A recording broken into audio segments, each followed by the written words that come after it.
అరే మామా, మనకుండే 6 సబ్జెక్టుల గురించి 6 రకాలుగా చెప్తా వినరా. సరేరా మామా. సూర్యుడు వస్తేనే వస్తుంది వెలుగు, నాకు ఇష్టమైన సబ్జెక్ట్ తెలుగు.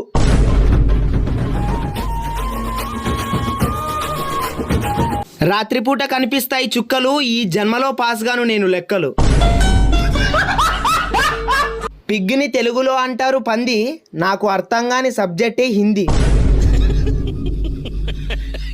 వర్షంని హిందీలో అంటారు బారిషు, గ్రామర్ రాసినా పాస్ అవుతాం ఇంగ్లీషు.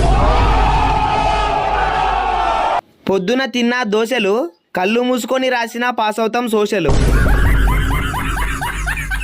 మా ఊర్లో పొద్దున 10 గంటలకి తెరుస్తారు వైన్స్, తొందరగా చచ్చిపోవాలంటే చదవాలి సైన్సు.